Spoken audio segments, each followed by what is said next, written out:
The House will come to order. Members will be at their seats. The clerk has opened the roll, and you may record your presence. Please rise and give attention to our guest chaplain, Reverend Dane Sumner, Director of Ministry, Children's Mercy Hospital, guest of Representative Markley, followed by the Pledge of Allegiance, led by Representative Markley. Will you pray with me? O great and glorious God, we open our hearts and souls to your grace and love. We may envision you in different ways, and we may call you by different names, yet we are unified, as President Lincoln said, by the imperative to own our dependence upon the overruling power of God. We ask for a blessing upon this assembly. Help us to realize that the air in this chamber is different than anywhere else. It is sacred, it is holy. Unified, we breathe in the concerns of the disempowered and downtrodden. We breathe in the needs of those who are fragile and forgotten. We breathe in the vision that all people have equal value in your eyes and in your embrace. We pray today for all the children and young people of our great state and every child everywhere, that all children may have health and wholeness, that those who are broken will be surrounded with healing resources, and that the innocence and resilience of every child will be protected. Bless every member of this beloved house that they may serve with grace and a sense of divine empowerment.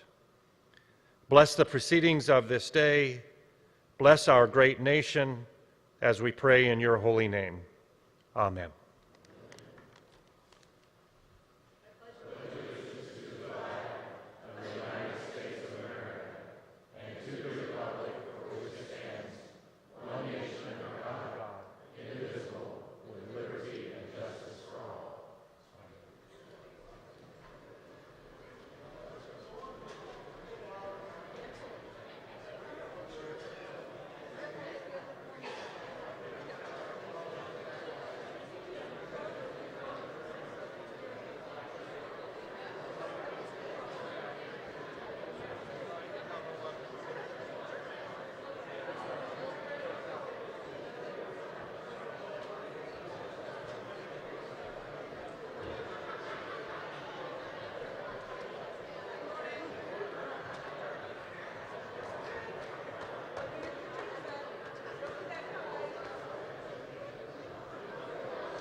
Has every member had the opportunity to record his or her presence?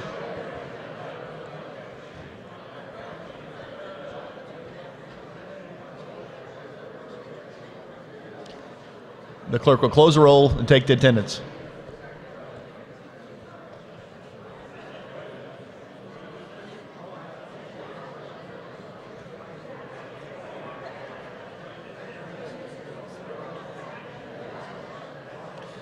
The chair recognizes Representative Dietrich on a point of personal privilege.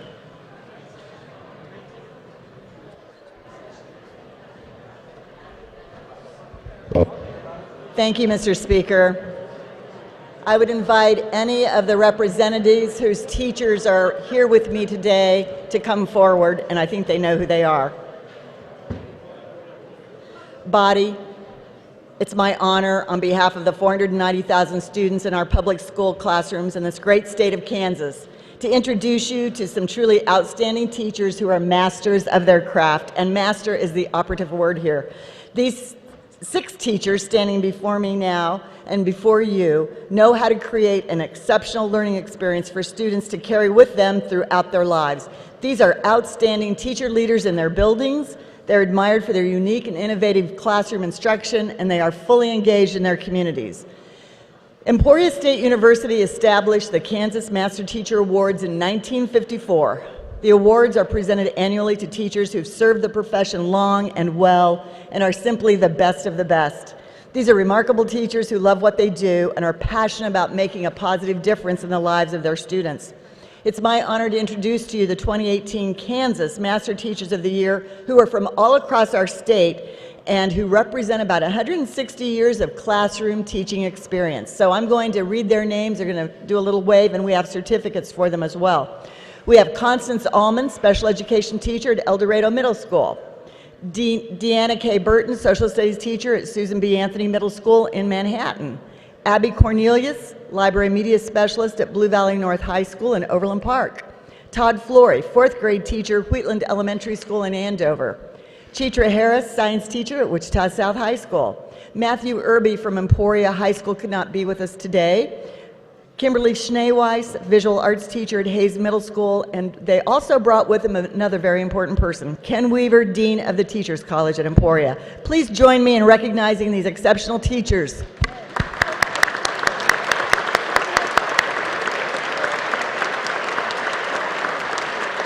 I'm going to have you hold on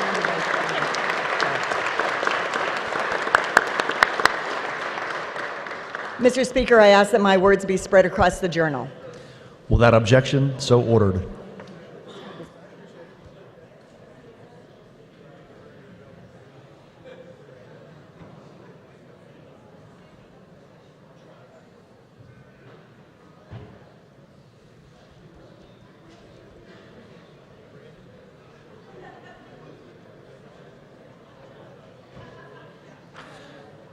The chair recognizes Representative Hibbert on a point of personal privilege.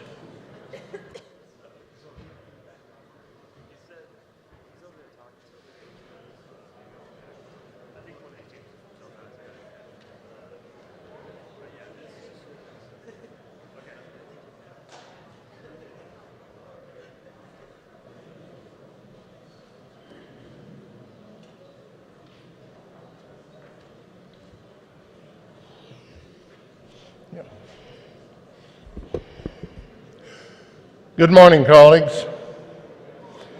I'd like to share with you a personal interest story about a couple of young men that we watched grow up. Colby and Kendall Bates are twins. When they were born, they weighed just a little over 2 pounds each. Their mother had been a lifelong friend of ours, and their father wrestled with our son in the early 1990s. A few days after they was born, Cindy and I went to the neonatal intensive care unit at Wesley Hospital to see them. And though they were very small, you could tell that they were doing well. And I told their mom, I says, Tara, the biggest problem you're going to have is keeping these boys out of the same weight class. I'd forgotten that I'd made that comment, but Tara reminded me just recently that I had. At a young age, they started wrestling, and this past month we had the opportunity to go to Hayes and watch Kendall complete a perfect 44-0 record and win the 106-pound weight class for the state championship. For the second year, he won it. And Colby won his first state championship with a 37-2 record. Not only are these boys good wrestlers, they're also very fine young citizens. They've mentored many kids in the junior wrestling program and have helped with lots of younger kids in the 4-H program. So it was only fitting that I asked to do this today while I have 40 Greenwood County 4-Hers from 3 4-H clubs in the gallery to join me and you in congratulating Kendall and Colby Bates, 3 2-1A state wrestling champions.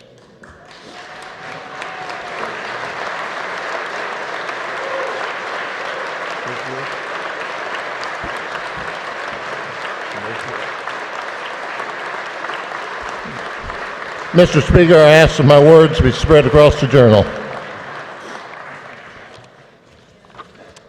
Without objection, so ordered.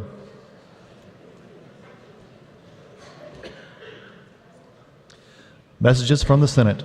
The clerk will read. Senate non-concurs in House Amendments. Senate Bill 375 requests a conference has appointed Senators Peterson, Goddard, and Petty as conferees on the part of the Senate.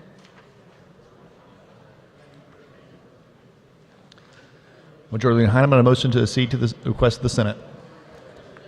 Thank you, Mr. Speaker. The Senate has non-concurred with the House amendments to Senate Bill 375 and has requested a conference committee. I move the House accede to the request of the Senate and that a conference committee be appointed. You've heard the motion. All in favor say aye. Opposed, no.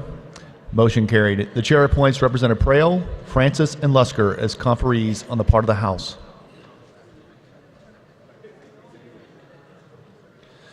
Senate Bill 276 appears on the consent calendar for the second day. Is there objection?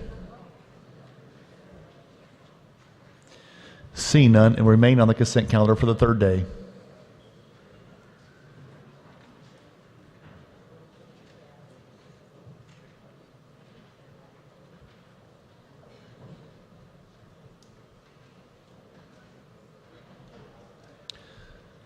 Senate Bill 185, final action. The clerk will read. Senate Bill number 185 by the Committee on Commerce, an act concerning economic development relating to redevelopment districts encompassing federal enclaves, authorization franchises for the provision of utilities, redevelopment authorities in certain counties, powers of authority.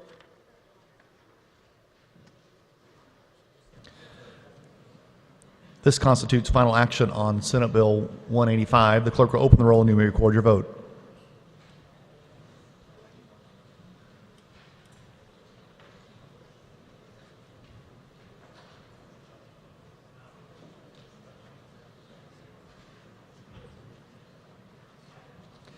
Has every member had the opportunity to record their vote? The clerk will close the roll. Does any member desire to explain his or her vote? Does any member desire to change his or her vote? 123 voted in favor and 2 against the passage of Senate Bill 185. The same having received a constitutional majority, the bill is hereby declared passed. The clerk will record the vote.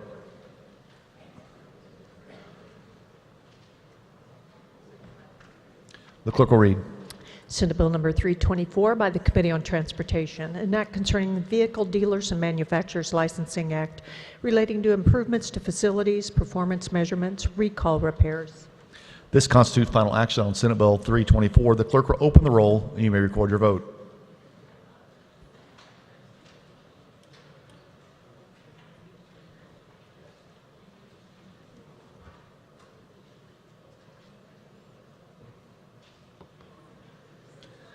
Has every member had the opportunity to record their vote?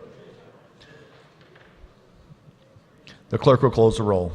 Does any member desire to explain his or her vote? Does any member desire to change his or her vote?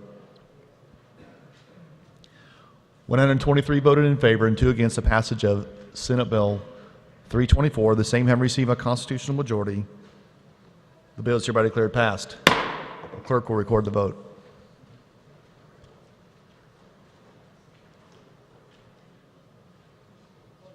The clerk will read. Senate Bill number 351 by the Committee on Public Health and Welfare, an act concerning health and health care relating to insurance, pharmacy benefits, enacting the Kansas Pharmacy Patients Fair Practices Act.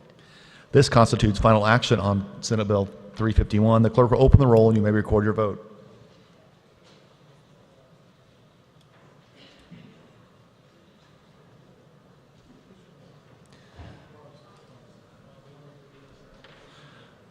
The clerk will close the roll. Does any member desire to explain his or her vote? Does any member desire to change his or her vote? 124 voted in favor and 1 against the passage of Senate Bill 351. The same having received a constitutional majority, the bill is hereby declared passed. The clerk will record the vote.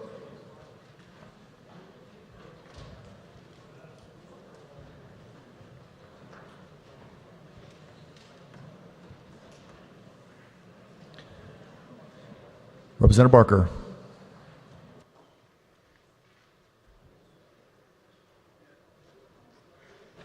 Thank you, Mr. Speaker.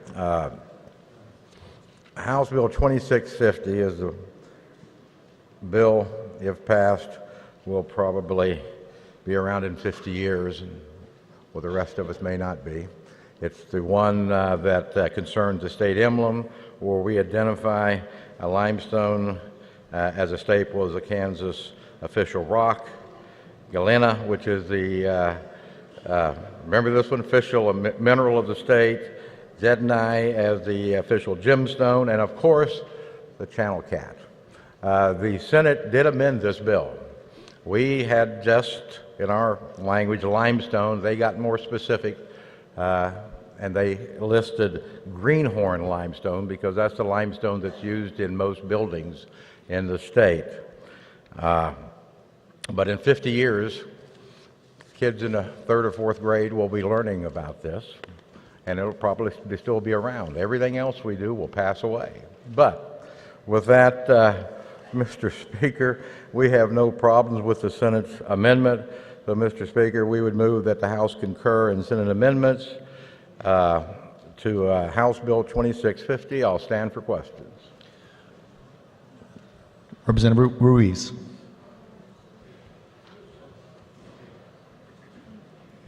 Thank you, Mr. Speaker. This was a good bill. The two young gentlemen that came to present this bill did an outstanding job, as we heard it in committee. And this morning in caucus, there was some controversy on the actual state limestone, but if the person wants to come and speak on that issue, I'll be more than happy to if they come up and speak. But I think the chairman did a good job on this, and so I would stand with the concur. Thank you, Mr. Chair. Representative Kessinger. Thank you, Mr. Speaker. While personally I did want it to be rock chalk as the state rock, I will speak for my constituent, Casey Friend, and also the Savati boys who testified to this, and just to say that they did consider the amendment of the greenhorn limestone to be a friendly amendment. Thank you, Mr. Speaker. Is there further discussion?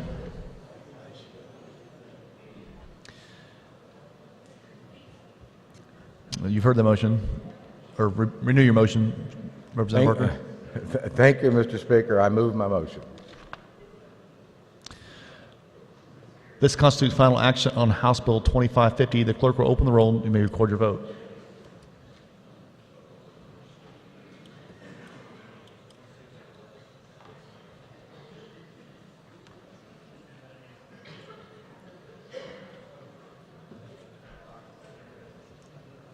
Has every member had the opportunity to record their vote?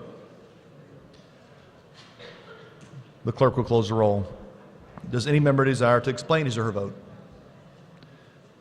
Does any member desire to change his or her vote?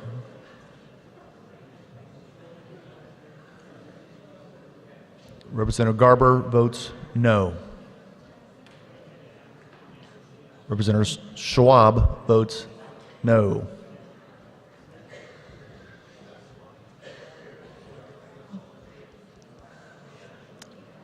Any other member desire to change his or her vote? Representative Powell votes no.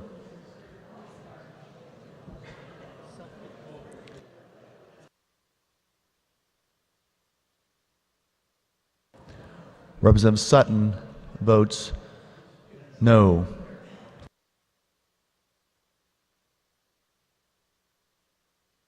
Does any other member desire to change his or her vote? See none.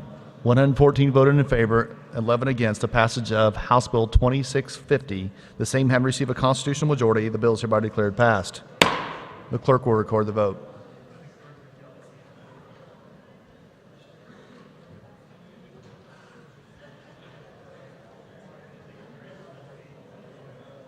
Majority Leader Heineman.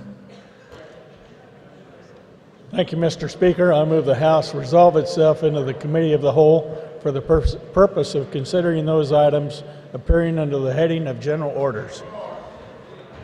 You've heard the motion. All in favor say aye. All opposed, no. Motion carried. The chair appoints Representative Finch to chair the Committee of the Whole.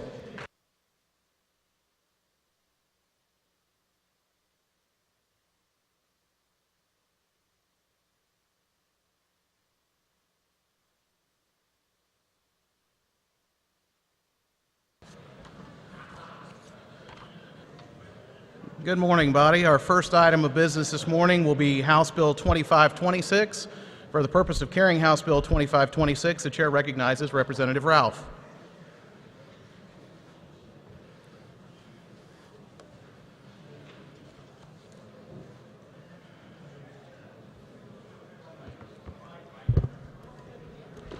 Thank you, Mr. Chair. There were committee amendments. I move the committee report.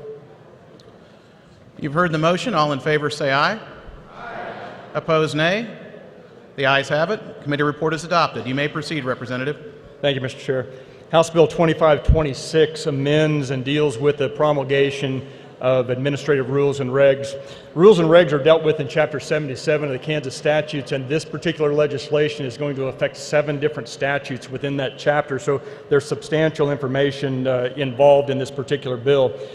It's broken into, I think, probably 4 basic parts. The first, the main part of this bill amends current statute to create a ranking member to the Joint Committee on Administrative Rules and Regs that's an existing committee, and adds that ranking member as a member of the State Rules and Regulations Board. Those 2 separate entities are addressed in the base piece of this bill. The remainder of the proposed legislation makes changes to the consideration of economic impact of proposed rules and regulations that are brought forth by state agencies. Currently under statute, the state agencies are required to do what is actually called the economic impact statement. But under this particular legislation, we are going to require that now an analysis in regard to that economic impact statement include a cost and benefit quantification. The economic impact statement must now also include specific 7 sections or 7 items and factors that will be considered. The most significant of those factors is going to be a determination as to whether the total annual implementation and compliance costs for those regulations will exceed $5 million over any 2-year period. The second item, Director of Budget, is now inserted and must review the economic impact statement of the state agency, not just on request, but it's mandatory that the Director of Budgets is now involved in that process and will do an independent analysis of the implementation and compliance costs that are involved in any proposed rules and regulations.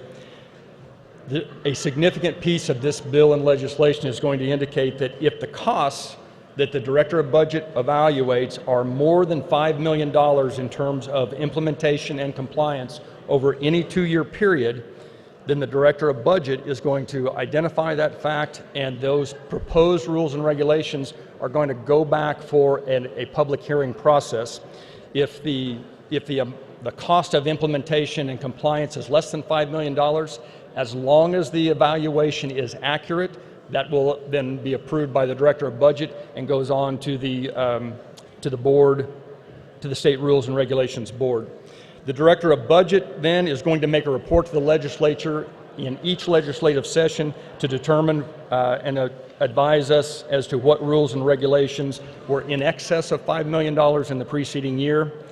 And finally, and I believe most significantly, this bill is going to direct that the legislative post-audit conduct an audit in 2021 that is going to evaluate the prior 7 years to determine accuracy of economic impact statements for accuracy. And what our hope here is that we'll have some evaluation as to whether these economic impact statements that we are being provided have any accuracy, and we'll go back and look and see whether the information we're receiving from state agencies is actually giving us valuable and actionable information.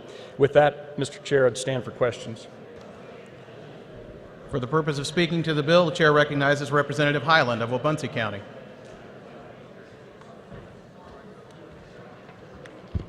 Thank you, Mr. Chairman. This is a good bill. This has taken well over a year to develop this bill. Many of us in the room, including myself, did not understand what rules and regs the Joint Committee does. Once I was assigned to the committee, I learned a great deal. Words matter.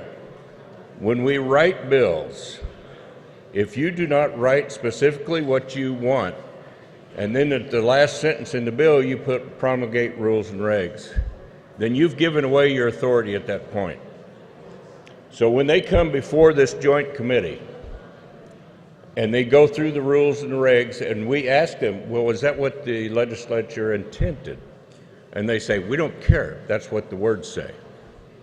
And they're backed up by the Attorney General's office. And the Attorney General has to check every one of these. When the rules and regs come to us on the committee, they've been checked 3 times. They've got a stamp from the Secretary of State's office, one from the AG's office, and another from the Department of Administration. And then we go through them, word by word. We go through these and read these. We have questions. All we're allowed to do at this point is to make comments. We cannot say we don't like the regulation. It does not matter, because, and then that has the force of law when it comes out. There are 2 groups here. You've got the Joint Rules and Regs Committee, which is made up of both House and Senate, minority and majority. There's another group called the State Board, and that's made up of only 5 members. You have the chair and the vice chair of the committee, of the joint committee, the AG's office, which chairs the meeting, and then the Secretary of State's office will have a representative and one from the Department of Administration. In that board, that is the only time we vote. That's what we call temporary, or others call it the Emergency Regulation Board. So you come in there and they say, we have to have this right away. So they come in and they bring the rules in, we go through them. And then we vote whether or not to allow that to become an actual rule or regulation at that time. The joint doesn't work that way. We have 12 members. I apologize to the caucus this morning. I said there were 13. There are only 12 members, made up of both the Senate and the House. And but it's a great deal of work. They meet throughout the year. Whenever they get a stack of rules and regs to review, then they call us together and we come into Topeka and go through it. One such meeting lasted 8 hours to go through these rules and regs. We question them, we make comments, whatever we want to do, but what I want to impress upon you is we cannot stop that rule or regulation at that point. It always goes back to the original bill, the way you worded it. So be careful when you write your words in these bills. Read them carefully, make sure it's what you intended. And with that, I ask you to support this. It's a good bill. Thank you, Mr. Chair. Next, the chair recognizes Representative Carmichael of Sedgwick. Pardon me. Thank you, Mr. Chairman. I appreciate the fine explanations by my colleagues as to the provisions of this bill and how the committee works. I want to tell you a little bit about the process that resulted in this bill, because it may eventually be relevant to your decisions here today. The original bill was first proposed by the Committee on Rules and Regulations for the purpose of placing an additional member of the legislature on the Emergency Rules and Regulations Board. And the way that you do that, frankly, is by creating a minority member and then putting that minority member on there so that the legislature has equal power on that board with the power of the Attorney General and the Governor's office. That is important to us as the legislative branch, not only for today but going forward, because quite frankly we get rolled sometimes over there. So we need to do that. The second thing is having a ranking member of the committee. Now, as a practical matter, the committee operates as if there is an officially recognized ranking member, and that's through the courtesy of the chairs, both from our chamber and the Senate, and we work well together. I think in virtually every instance, if you sat through our hearings, you wouldn't know who is a Republican or a Democrat on that committee, absent their names, because we do really work in a bipartisan fashion to protect the prerogatives of this legislature. One of the problems, though, that the committee has is undetailed, unsubstantiated financial impact statements. The law now requires a financial impact statement. The impact statement that is required is not terribly detailed, but it is enough to place the committee at least and the legislature on some notice as to what the financial impact of a regulation is. That is important. The problem that we have is that we get financial impact statements from agencies that say there will be no financial impact, or the financial impact will be minimal, or the financial impact we can absorb within our budget. When in fact, anyone looking at this would know that there's significant financial impact not only on the SGF and the budget, but also the people who are subject to these regulations. So what happened is the Kansas Chamber of Commerce brought an amendment to the committee that is based on Wisconsin law that is a very, very detailed plan, if you will, for what has to be done in order for an agency to promulgate a regulation. The price of compromise to get the bill, in my judgment, was to give the Chamber what it wants. But I think as you sit here and you read the bill, you will find that the first 5 sections are a detailed plan about what has to be accomplished. I suspect that the administration probably wouldn't like this. And I suspect whomever the next governor is, be he or she Republican, Democrat, Independent, or otherwise, probably won't like this. But from my standpoint, in order to get the bill, I had to enter in some compromises. So, based upon the compromise that was reached, I support the bill. But I do urge folks to take a careful look at it and see if this is in fact what you really want to do. Thank you, Mr. Chairman. The chair recognizes Representative Whipple of Sedgwick.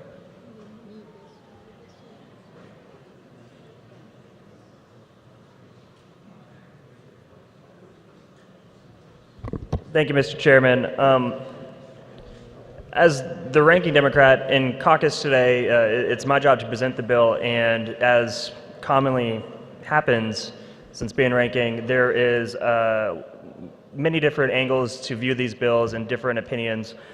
What happened in committee is there was an amendment that was put in that caused some more discussion. The amendment was large enough where it could have been a sub-bill in itself and not just so much of an amendment. And as you could tell, particularly from the legal minds in our caucus, that there are a lot of questions with this. In an ideal world, we would go back and have a hearing, as some of the rules and regs in this will likely cost us more money. We can go back and have another hearing, given the substantial changes to this bill, and really hammer out the details. If we don't do that, then we are putting, pretty much asking the Senate to comb through this and to fix any problems that we may not be foreseeing in the bill in its current form. With that, I leave it to the wisdom of the body, because I think there's an argument on both sides, where it doesn't have to be perfect coming out of this chamber because it's going to go to the Senate. Maybe they can fix some of the stuff that we're concerned with, or perhaps a motion would be in order to send it back to committee so we can have a proper hearing with the changes of the bill to see if there are any consequences that we are currently not being exposed to at this time. I'm not prepared to make that motion yet because I believe we have quite the chairman and we have other people who would like to come up and discuss this bill. So I'll just urge that we listen to both sides and we make a decision, and that's about it. Thank you, Mr. Chairman. The chair recognizes Representative Mason of McPherson. Thank you, Mr. Chairman. I just wanted to come up and make a few comments about the process that got us here to this floor debate. The Joint Committee was the one who requested this bill, and we had a hearing on it February 5th. What we gleaned from that, I think, is that we were on the right track. It was really a good idea, but I think we needed some more clarification, some more definition. over the next 5 weeks, we had this wonderful collaborative effort. Several members of the legislature, the carrier of the bill for one, the good representative from Sedgwick County, the good representative from Pottawatomie County, and they consulted with several business, industry, agricultural groups. There were no less than 3 revisers working on this to make sure that all the fine points were taken care of. They included the division of the budget. And so what you see today is a manifestation of that work. And I was really proud of this group for coming together and putting this fine product together. I think, in my opinion, it's the best of the legislative process to collaborate and to put that kind of work together. It's also my opinion that the legislature cedes too much authority to agencies in rules and regs. We put together a bill and we say, okay, they will promulgate rules and regulations. And then, very often, we come back and say, we don't like what they did. So what this does is it gives us a method to constrain the rules and regulations based on an economic impact to business and industry. So for instance, if a department says we're going to inspect grain elevators statewide, and it's going to cost more than $5 million for industry to comply in a 2-year period, then it gets kicked back down. It's not allowed at that point. It has to go through another process. So I think it's a great bill. It's a great work product, and I urge your support. Thank you, Mr. Chairman. Next, the chair recognizes Representative Heiberger of Douglas.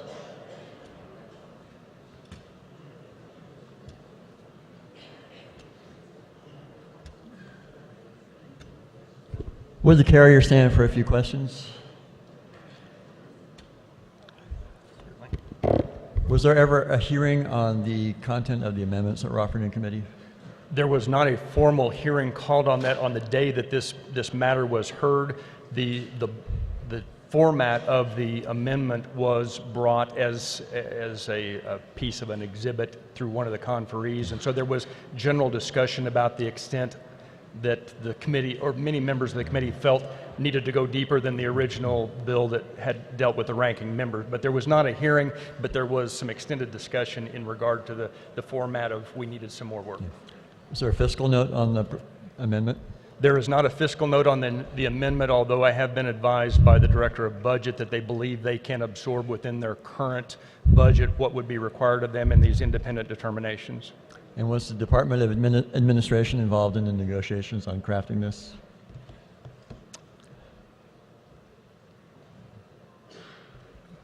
I can tell you who I know was involved in these that's discussions. Fine. That's fine. Body, I think the idea of evaluating the economic impact of regulations is a great idea, and it may well be that the process we have now needs to be tightened up. But this is a bad bill. I think this radically changes our process for approving rules and regulations. This is a process I've been involved in when I worked for the Department of Health and Environment. Right now, the regulation approval process takes a minimum of 6 months. 9 months is more likely.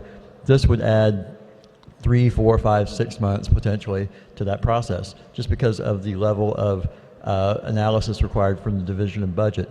I think, you know, I know there are a lot of people here who don't like regulations, and I think there are times when regulations overreach, but our system can't function without them. We do not have the time and the expertise to delve into the details that are necessary to implement some of the laws we pass. So we have to delegate that authority. And there may well be some good elements in the amendments that were brought, but they were not thoroughly vetted. They needed to have a hearing. And without that, I cannot support this bill. I would encourage you to vote no. Chair recognizes Representative Ruiz of Wyandotte.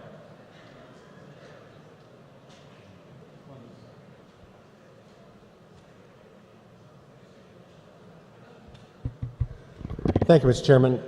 Representative, would you stand for a question, please?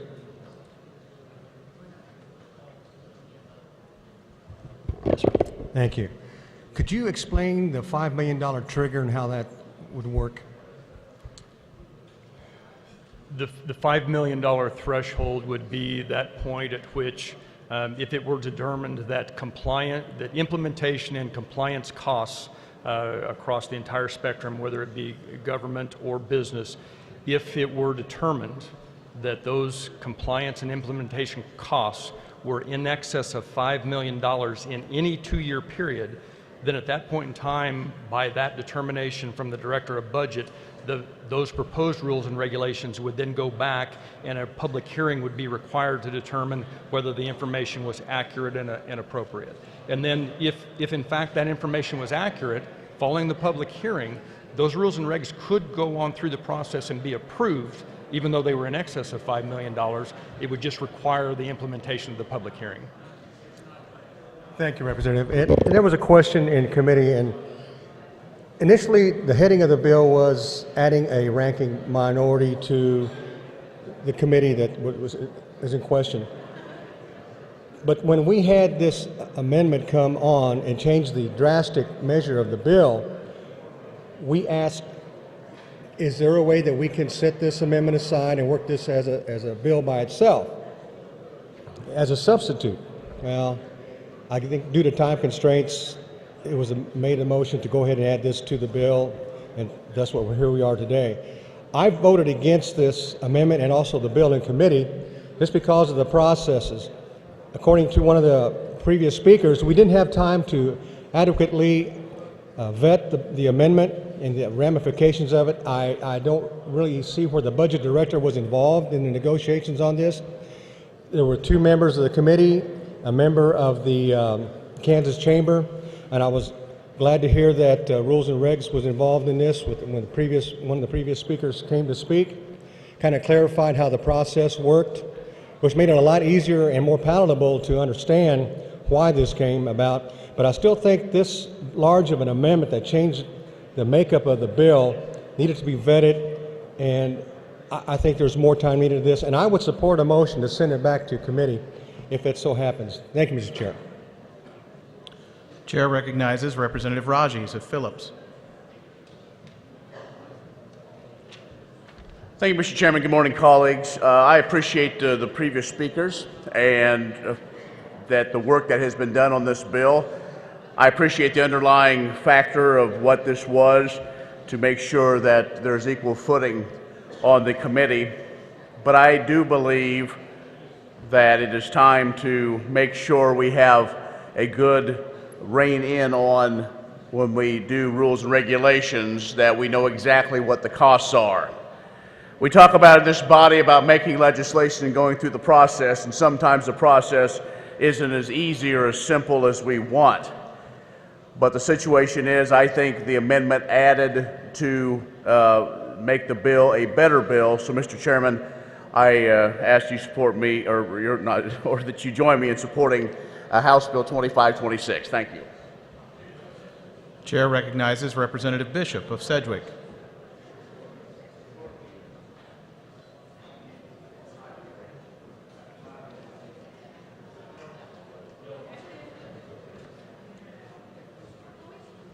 Would the carrier of the bill stand for a question, please? Sure. Thank you very much. Does this bill sunset at all? Is there a sunset on the provisions in here? The bill itself does not sunset. The provision that provides for a legislative post-audit to be done in 2021 is a one-time singular audit, with the expectation that whatever the results of that audit would be may lead to or inform additional decisions on the part of the legislature. But the bill, all the statutes are existing, so there isn't anything in here that would sunset any of these particular provisions other than the indication that the audit is a one-time audit in 2021. So that would inform the legislature as to any changes or improvements or maybe a little backtracking that might need to be done. You would certainly hope so. Thank you.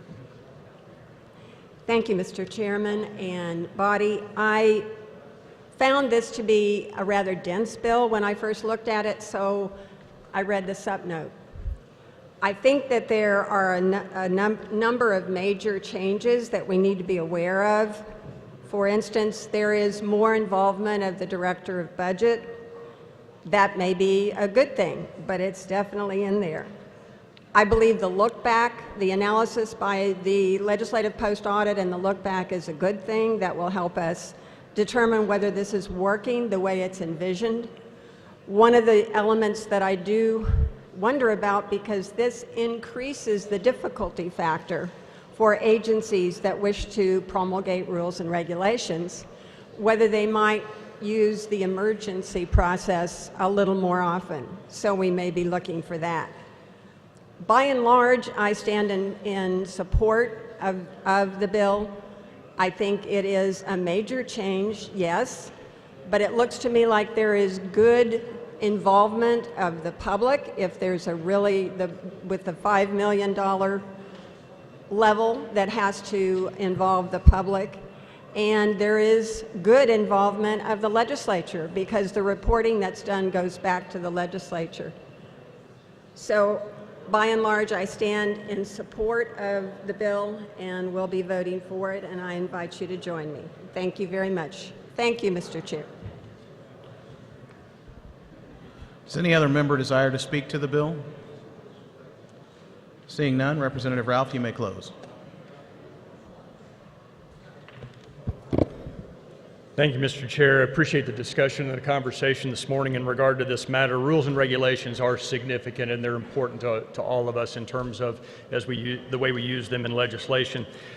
Just a couple of items to talk about. One of the things, the Director of Budget is involved in this process now as a mandatory level. The Director of Budget has been involved in the past from a discretionary matter. They could be asked in or not, but now they are required to be in. I would suggest to you that what we're doing right now is we are simply demanding that we get the information that we have expected to this point anyway. We would expect any of the information that we are demanding at this point, we would have wanted to this point right now in terms of evaluating any rules and regs that are going in. So all we're doing, what we are doing at this point, is putting some teeth in those. And the other thing that I would say is we're acting to get data. We talk an awful lot about being evidence-based and data-driven. Pursuing this legislation will allow us in 2021 to look back and evaluate exactly what we've done and make changes and inform our decision-making going forward in regard to rules and regulations. So, Mr. Chair, at this time I move that when the committee rises and reports, it report House Bill 2526 favorably for passage. Body, you've heard the motion by Representative Ralph to report House Bill 2526 favorably. All those in favor signify by saying aye. Aye. Opposed, nay. No. The ayes appear to have it. Division has been called. The clerk will open the roll and you may record your vote.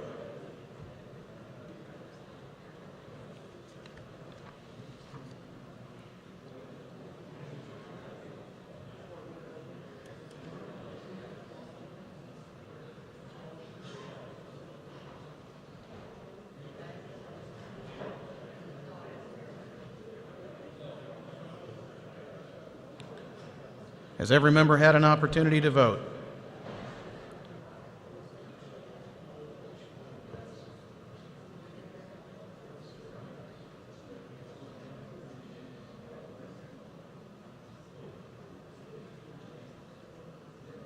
The clerk will close the roll and take the tally. 90 having voted in favor and 32 against, the motion passes. House Bill 2526 will be reported favorably for passage. Body, before we take up our next item of business, I would ask that you direct your attention to the south wall where former Representative Ward Cassidy is in attendance today.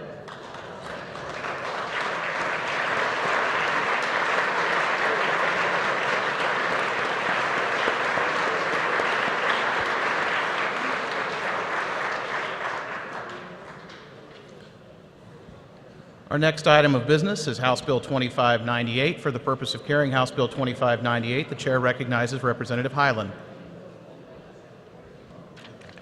Thank you, Mr. Chairman. There were no committee amendments. Please proceed. Thank you, Mr. Chairman.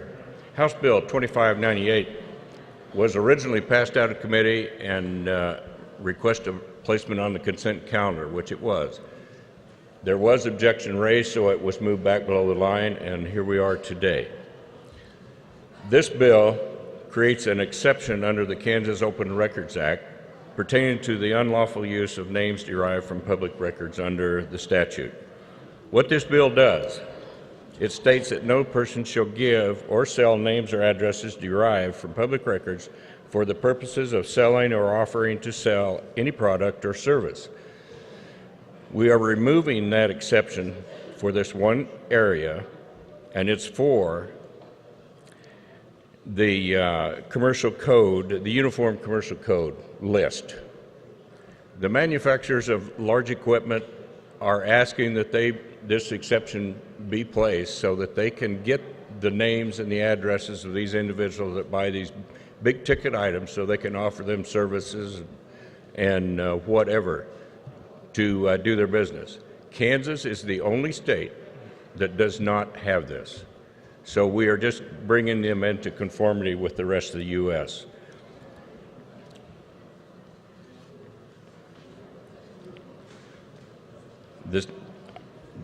Now, it was testified that all 49 states allow this. We asked the Secretary of State's office to verify that, and they checked, and I checked with them yesterday, and they said as far as they could find, Kansas is the only state that does not allow this. Now, the Secretary of State's office sells information already. They sell the business entity list, they sell the notary list, the voter list, the charitable organization list, lobbyist list. They sell these lists, whoever's willing to pay. And for this uniform code here, this one averages, they sell that at $1,000, and there are companies that already receive those lists on a monthly basis. With that, I'll stand for questions.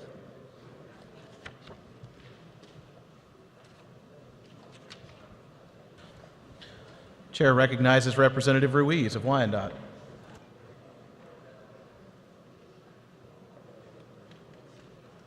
Thank you, Mr. Chairman. The Vice Chair of the committee gave a thorough explanation of the bill. We felt it was a good enough bill and I say non-controversial to be put on the consent calendar, but we brought it to the floor today. I urge your support. Thank you, Mr. Chairman. Chair recognizes Representative Carmichael of Sedgwick.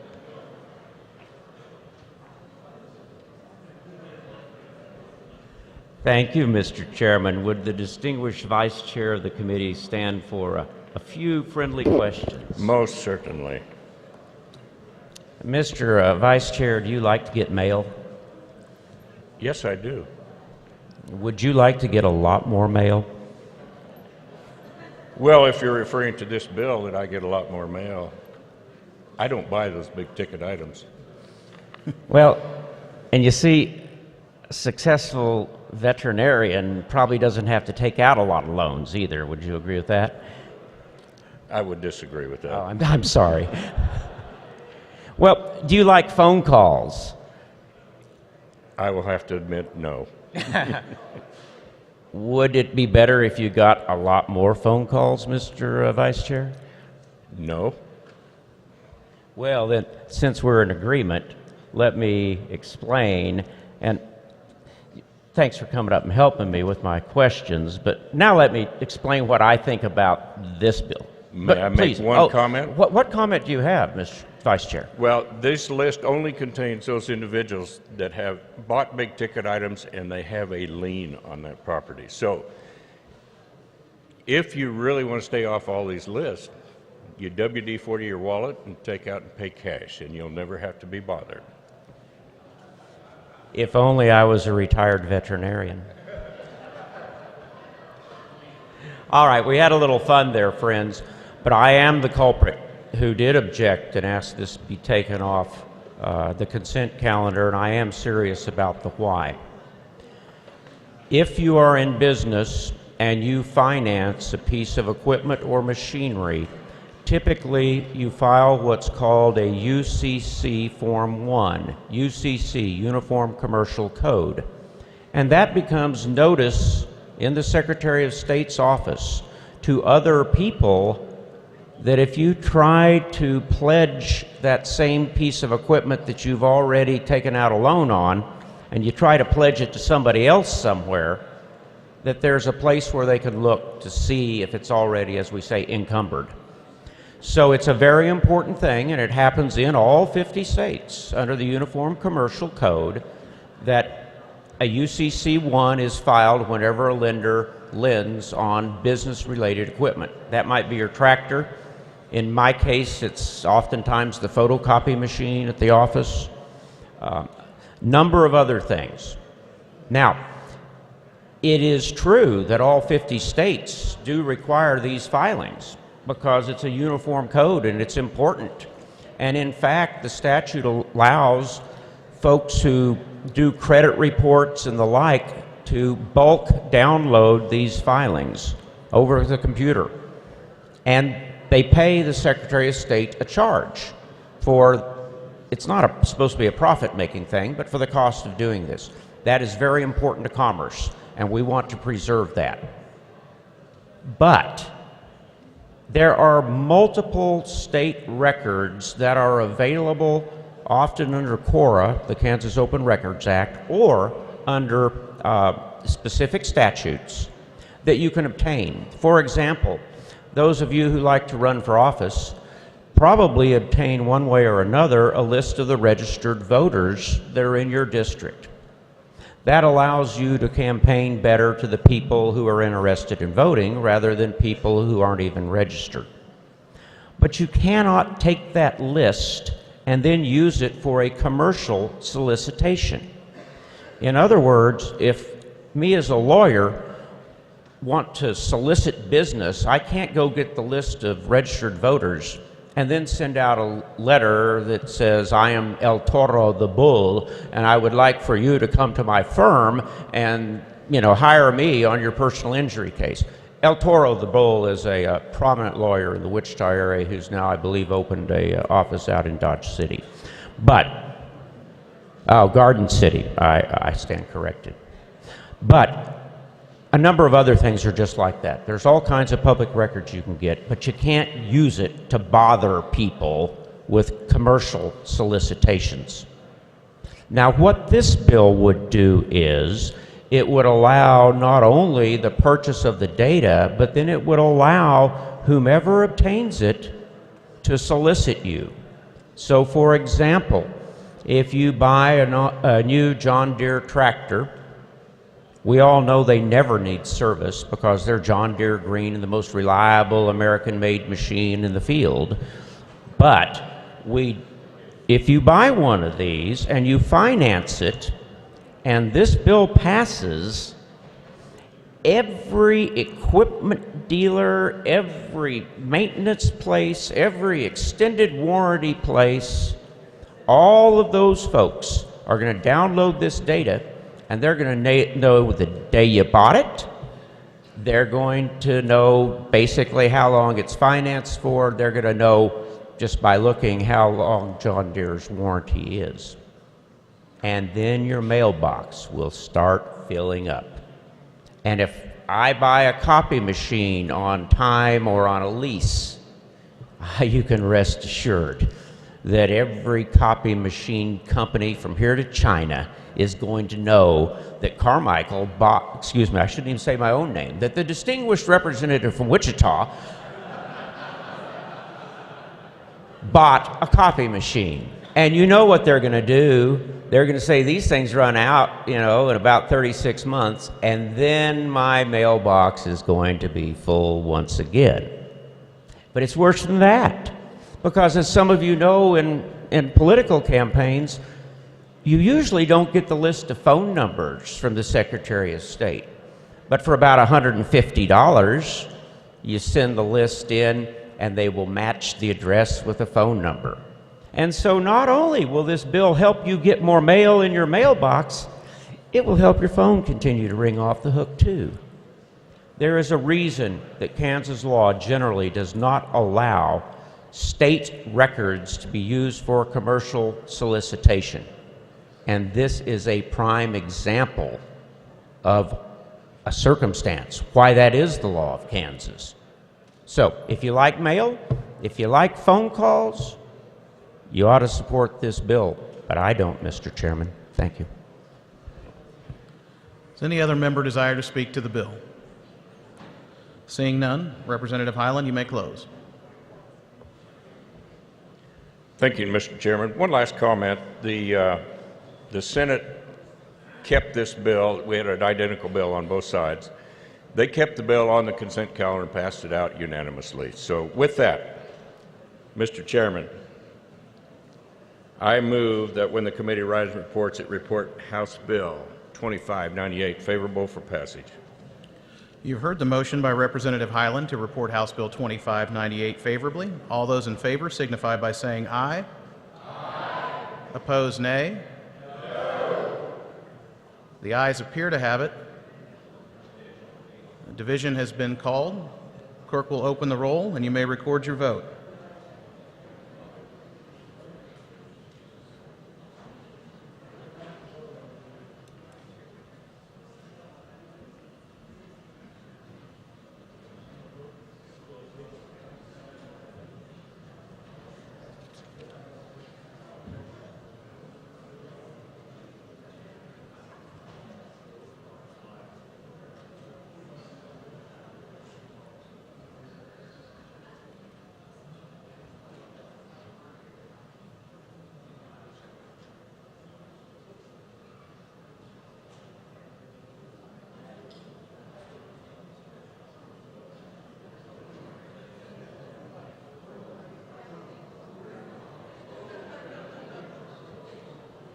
Has every member had the opportunity to vote?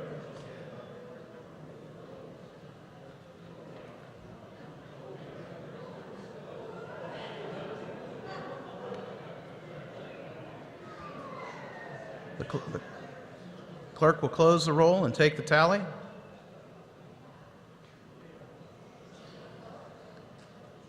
"52 having voted in favor and 68 against, the motion fails.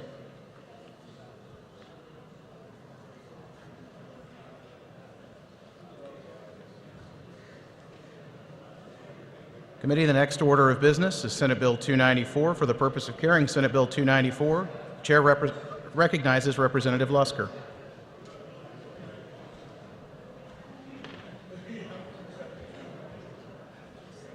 Thank you, Mr. Chairman. Senate Bill 294 would remove a requirement in the Vehicle Dealers and Manufacturers Licensing Act that the holder of a vehicle salesperson license be tested by written examination at license renewal. This bill would allow the Director of Vehicles to require retesting for any salesperson's licensee at renewal based on the terms and conditions established by the Director. The bill would also make technical changes.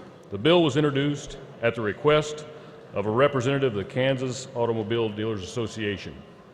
He stated the testing is limited and requires dealership resources, and the idea for the bill had received approval from the Kansas Dealer Review Board.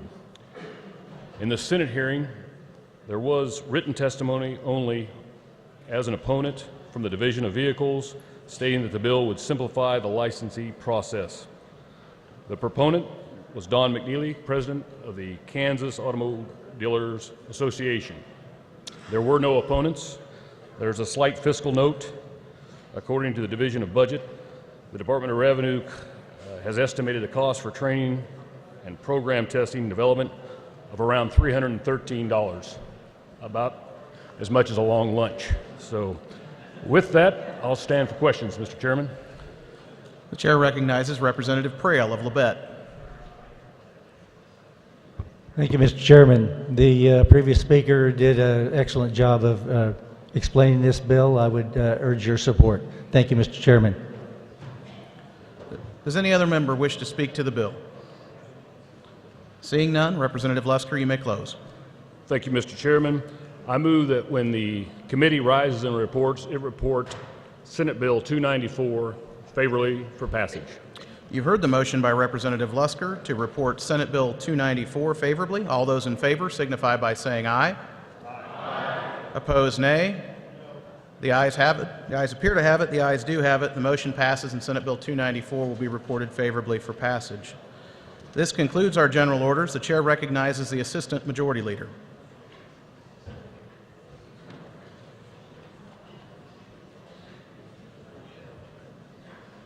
Mr. Chair, I move we rise and report. You've heard the motion to rise and report. All in favor say aye. Opposed, no. The motion passes.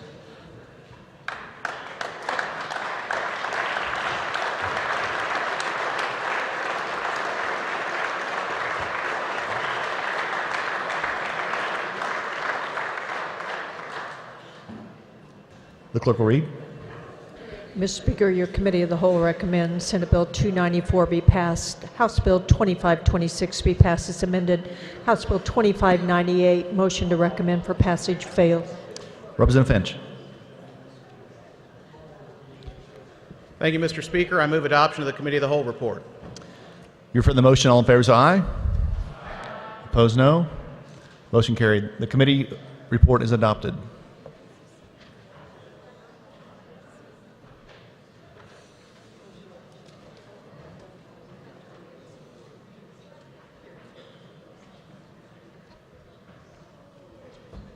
Did you already say read? Yeah.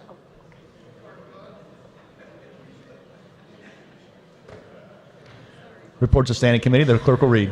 Committee on Appropriations recommends House Bill 2468 be amended by substituting a new bill to be designated as substitute for House Bill number 2468 as follows. An act making and concerning appropriations for the fiscal years ending June 30, 2018, 2019, 2020, 2021, 2022, 2023, and 2024 for state agencies, authorizing certain transfers, capital improvement projects, and fees, imposing certain restrictions and limitations, directing or authorizing certain receipts, disbursements, acts incidental to the foregoing, and the substitute bill be passed. Committee on Children and Seniors recommends Senate Bill 311 be passed. Committee on Children and Seniors recommends Senate Bill 428 be passed. Committee on Corrections and Juvenile Justice recommends House Bill 2739 be amended by substituting a new bill to be designated as substitute for House Bill number 2739 as follows. An act concerning crimes, punishment, and criminal procedure relating to sex offenses, unlawful sexual relations, law enforcement, lewd and lascivious behavior, penalties, and substitute bill be passed. Committee on Corrections and Juvenile Justice recommends Senate Bill 328 be passed. Committee on Elections recommends Senate Bill 394 be amended. The bill be passed as amended. Committee on General Government Budget recommends House Bill 2784 be passed.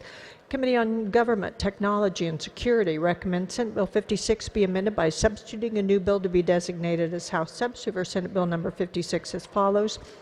An act concerning information systems and communications, creating the Kansas Cybersecurity Act, establishing the Kansas Information Security Office, relating to executive branch agencies, membership of the Information Technology Executive Council, and the substitute bill be passed. Committee on Judiciary recommends House Bill 2734 be amended. The bill be passed as amended. Committee on Judiciary recommends Senate Bill 336 be amended by substituting a new bill to be designated as House substitute for Senate Bill 336 as follows. An act concerning disclosure of records relating to legislative review of exceptions to disclosure of public records, disclosure of names of voters, agency records concerning a child fatality, and the substitute bill be passed. Committee on Transportation recommends Senate Bill 391 be amended by substituting a new bill to be designated as House substitute for Senate Bill number 391 as follows. An act concerning roads and highways, establishing the Joint Legislative Transportation Vision Task Force relating to the evaluation of the State Highway Fund and the State Highway Transportation System, report to the Legislature, and the substitute bill be passed. Messages from the governor. The clerk will read. House Bills 2469 and 2567 have been signed into law, approved March 22, 2018. Jeff Collier, Governor. Are there announcements? Representative Ballard.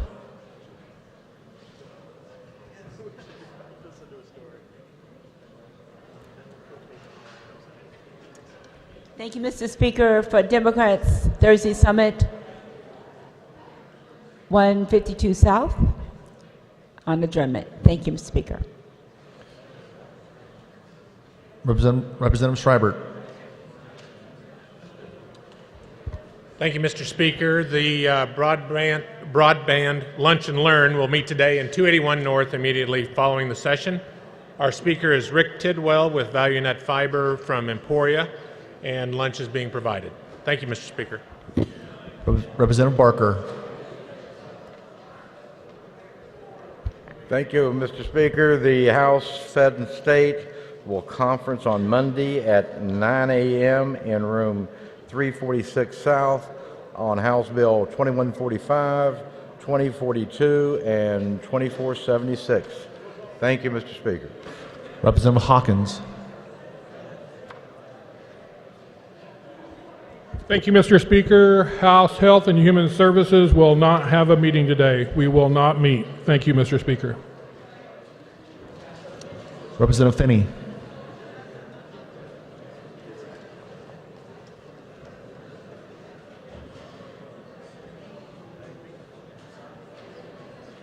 Thank you, Mr. Chair. This is a reminder for all of the ladies about the luncheon that's going to be on Monday. We sent an email out to you and just want to make sure you get it on your calendar for Monday at noon. Tacos. Any further announcements? Representative Whipple. Thank you, Mr. Speaker. Members of the Democratic Caucus, we will have agenda at 8:30 a.m. 8:30 a.m. Rumor has it that we will be on the floor earlier, which could be confirmed with the next speaker. Therefore, if you can't make it to agenda, just know that you should. Thank you. Representative Phillips. Thank you, Mr. Speaker. Republicans, we will calendar at 8:30 tomorrow morning, and I will take this liberty to say go K-State tonight in our basketball game. And then, Mr. Speaker, I move the House adjourn until Friday, March 23rd at 9 a.m. You've heard the motion. All in favor say aye. Opposed, no. We are adjourned.